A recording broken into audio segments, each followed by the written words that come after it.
जय हिंद साथियों, welcome to गेरा एकेडमी। अगर आप विघ्न विश्वविद्यालय में पीएचडी एडमिशन लेना चाहते हैं और आप सीरियस कैंडिडेट हैं तो यकीन मानिए यह वीडियो आपके लिए है, क्योंकि युग्म विश्वविद्यालय में हर साल कई हजारों बच्चे पीएचडी एडमिशन के लिए अप्लाई करते हैं, जिसमें से 90% बच्चे फेल क्यों हो जाते हैं उसके बारे में बातचीत करेंगे और 10% बच्चों का सिलेक्शन हो पाता है उसके बारे में भी चर्चा करेंगे और उन सारे बिंदुओं पर चर्चा करेंगे जिससे आपका सिलेक्शन के चांसेस बहुत हाई हो जाते हैं। अगर आप वीडियो पे नए हो तो वीडियो को लाइक करिए, चैनल को सब्सक्राइब करिए। याद रखिए यह चैनल इंडिया का ट्रस्टेड पीएचडी गाइडेंस चैनल है।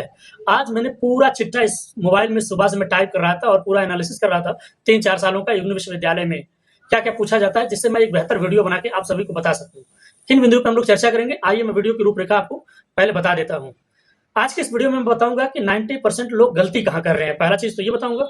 दूसरा, आपको ये भी बताने वाला हूँ रिसर्च प्रपोजल कैसे बनाना और कैसे सबसे बेहतरीन और कैसे यूनिक होगा वो भी बताऊंगा। इंटरव्यू में क्या पूछा जाता है, खास करके युग्म विश्वविद्यालय जो सेंट्रल विश्वविद्यालय है जहाँ पे रिसर्च का बहुत ज्यादा ट्रेंड है, रिसर्च का बहुत इंटरेस्ट है, उसमें इंटरव्यू पैनल में क्या पूछा जाता है, वहाँ के प्रोफेसर लोग आपसे कैसे आंसर चाहते हैं और क्या माइंड सेटअप आपका देखना चाहते हैं वो भी बातचीत करेंगे।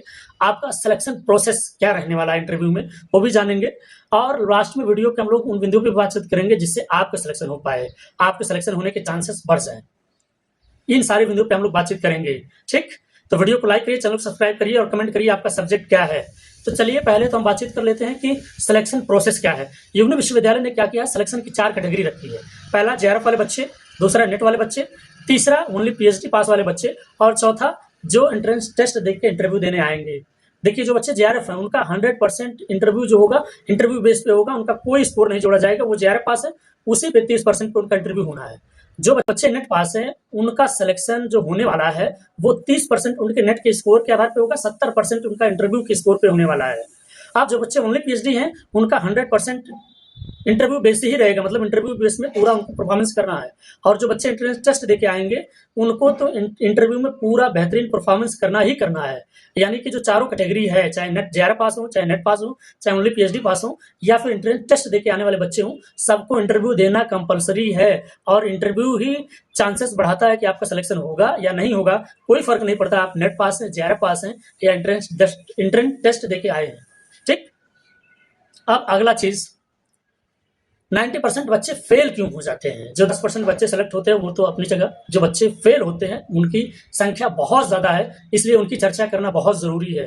पहली गलती क्या करते हैं, रिसर्च टॉपिक की जानकारी नहीं होती है। रिसर्च टॉपिक की जानकारी नहीं होती, जिससे स्टेटमेंट ऑफ प्रॉब्लम करते हैं, जिसपे आप पीएचडी करने वाले हो, जिसपे आप रिसर्च प्रपोजल बना के लेके जाने वाले हो, उसकी जानकारी नहीं होती है। लोग क्या करते हैं, कहीं से कॉपी पेस्ट कर लिए, इस पे रिसर्च क्यों करना है, क्यों जरूरी है, इसको पता ही नहीं है और इंटरव्यू में जब ये पूछा जाता है तो भौचक्के रह जाते हैं, सर पता नहीं है। दूसरा सबसे बड़ी गलती क्या करते हैं बच्चे, रिसर्च प्रपोजल उनका बहुत कमजोर होता है, रिलेवेंट नहीं होता है, कॉपी पेस्ट का मामला होता है, चाहे गूगल से, चाहे जेमिनाई से, चाहे चैट जीपीटी से, या आपने किसी सीनियर पर्सन से पूछ लिया, या कोई भी विद्यार्थी जो उनके सब्जेक्ट का, उनके डोमेन का यार दोस्त, उससे उनका रिसर्च प्रपोजल लेके आके प्रस्तुत कर दिया।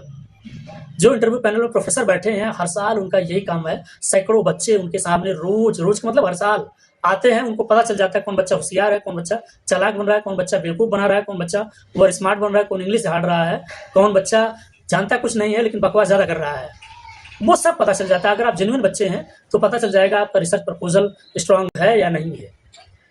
तीसरी सबसे बड़ी गलती क्या करते हैं बच्चे, अपना रिसर्च मेथोडोलॉजी उनको पता ही नहीं है। जैसे पीएचडी तो करना है, कैसे करना है ये पता ही नहीं है, क्यों करना है ये भी नहीं पता है, और वो जो डाटा पे काम करने वाले हैं, प्राइमरी डाटा या सेकेंडरी डाटा पे, वो भी उनको कुछ आइडिया नहीं है। कहेंगे सर पता नहीं है, पीएचडी पहली बार कर रहे हैं। अरे पीएचडी हर कोई पहली बार ही करने आ रहा है, कोई 3-4 बार नहीं करके बैठा है। ठीक, ये गलती करते हैं। वीडियो के लास्ट तक बने रहिएगा, वीडियो को लाइक करिएगा, चैनल सब्सक्राइब करिएगा। याद रखिए वीडियो के लास्ट में हम लोग बातचीत करेंगे आपका सिलेक्शन कैसे होने वाला है। अब सबसे जरूरी चीज है, इंटरव्यू में 2 चीजें इंपॉर्टेंस हो जाती है, इंटरव्यू और रिसर्च प्रपोजल। रिसर्च प्रपोजल कैसे बनाना चाहिए, किन बातों का ध्यान रखना चाहिए जिससे हमारा रिसर्च प्रपोजल बहुत स्ट्रांग हो, बहुत यूनिक और लाजवाब बने। जब प्रोफेसर के सामने इंटरव्यू पैनल में जाए 3-4 प्रतियों में, उनको लगे वाह बच्चे ने मेहनत किया, गजब बनाया है, यूनिक बनाया है, टॉपिक बहुत अच्छा है, फर्स्ट पेज बहुत अट्रैक्टिव है, मतलब कहते हैं first impression is last impression. तो पहला तो आप रिसर्च टाइटल फाइंड आउट करेंगे, रिसर्च गैप फाइंड आउट करेंगे, statement of problem find out करेंगे कि आपको किस पे टॉपिक पे पीएचडी करनी है, रिसर्च करनी है या रिसर्च प्रपोजल बनाना है। दूसरा इंट्रोडक्शन जो होता है ना, परिचय प्रस्तावना, उसको बहुत लाजवाब लिखना है। कोशिश करिए उसमें सब चीज परोसिए मत, इंट्रो का मतलब सिर्फ इंट्रो होता है, परिचय का मतलब सिर्फ परिचय होता है ना? और सारी चीज़ें बाद में अलग-अलग हेडिंग में आएँगी। बहुत सारे बच्चों को हमने देखा इंट्रोडक्शन ही 3-4 पेजों का हो जाता है, 2-3 पेजों का हो जाता है। फ़ॉन्ट भी कम रहता है इसलिए पेज उनका 2-3 रहता है तो लगता है बड़ा कम लिखा है, लेकिन ज़्यादा लिखा रहता है। तो इंट्रोडक्शन पे ध्यान रखेंगे। रिसर्च प्रॉब्लम क्या है? आप किस समस्या को आप समाधान करना चाहते हो? ठीक, आपका ऑब्जेक्टिव क्या रहने वाले हैं? आपके उद्देश्य क्या है? आप जो पीएचडी करोगे उस पीएचडी का आउटकम क्या रहने वाला है? रिसर्च क्वेश्चन, आपके पास कौन-कौन सी समस्याएँ हैं? समस्याओं लिखने का 4 या 5 पॉइंट में लिखना चाहिए, ज़्यादा समस्या नहीं लिखनी चाहिए। लिटरेचर रिव्यू, आज जब लिटरेचर रिव्यू करेंगे ना, साहित्य समीक्षा करेंगे, दूसरों के रिसर्च को पढ़ेंगे, थीसिस को पढ़ेंगे, तभी आपको पता चलेगा आपको पीएचडी कैसे करना है, क्यों करना है। हो सकता है जो पढ़ रहे हो उसमें ही कुछ कमी निकल जाए, उसी पे आप पीएचडी कर डालो। आपकी मेथोडोलॉजी, जो मैंने अभी बात किया था वीडियो में, आपकी मेथोडोलॉजी क्या रहने वाली है?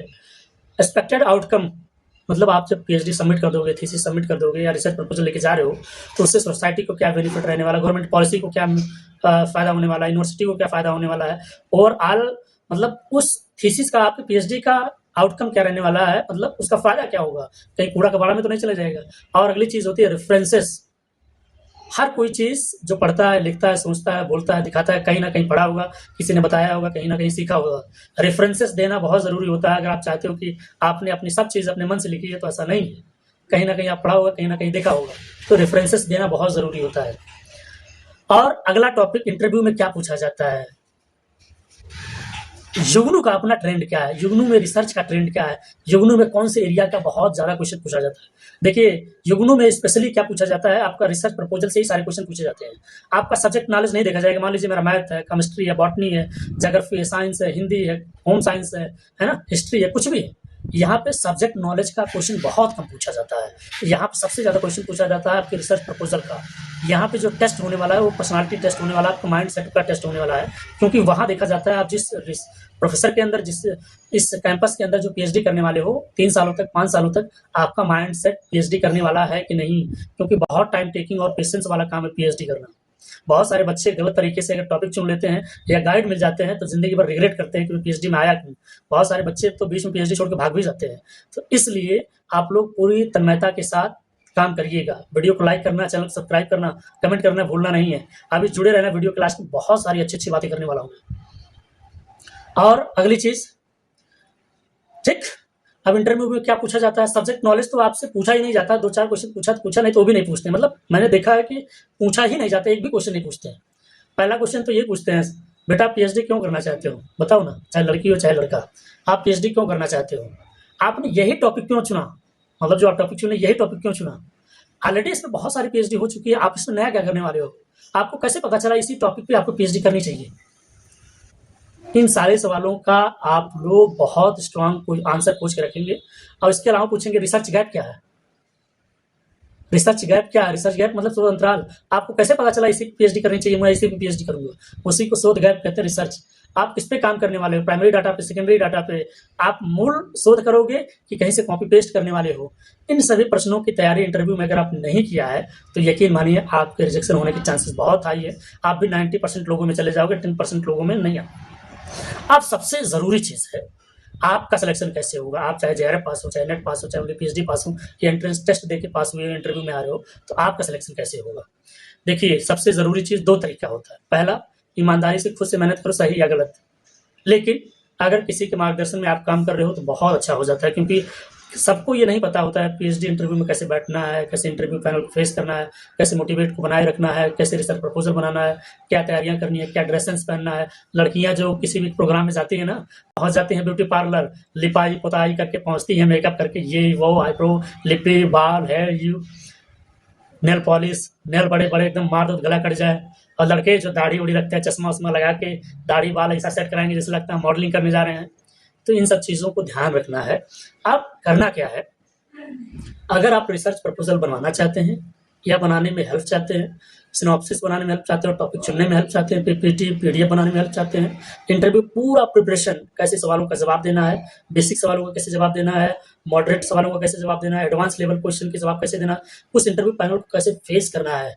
ओवरऑल अगर आपको तैयारी करनी है, आपका सब्जेक्ट कुछ भी हो, साइंस हो, आर्ट हो, कॉमर्स, कोई भी सब्जेक्ट हो, उससे नहीं फर्क पड़ता, आपका complete research proposal, research topic एकदम हाई क्वालिटी का आप देखेंगे, पढ़ेंगे, मिलेंगे तो आपको लगेगा वाह, गला अकेडमी गौतम सर ने क्या कमाल का चीज़ दिया है।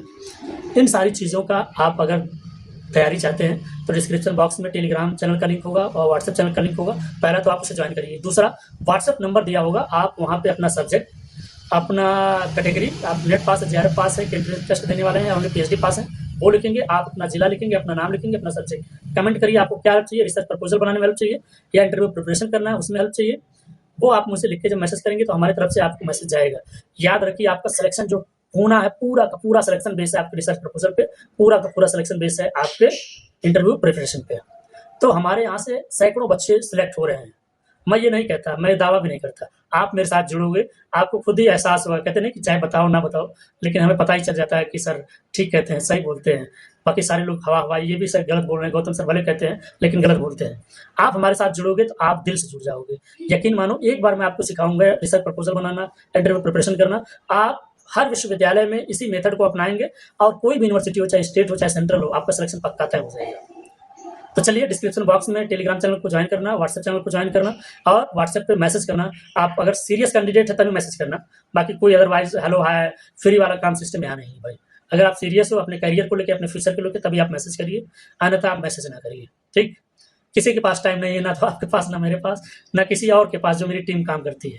अगर आप सीरियस हैं, सिलेक्शन लेना चाहते हैं और आप चाहते हैं मैं पीएचडी करूंगा ही करूंगा या करूंगी ही करूंगी, सर मेरा हेल्प चाहिए, तो ही आप मुझसे संपर्क करिए। ठीक, अगर वीडियो अच्छा लगा हो तो वीडियो को लाइक करना, चैनल को सब्सक्राइब करना, कमेंट करना ना भूलना। डिस्क्रिप्शन बॉक्स में व्हाट्सएप नंबर है, संपर्क करना। चलिए मिलते हैं एक नए वीडियो में, तब तक के लिए थैंक यू सो मच। जय हिंद, जय भारत।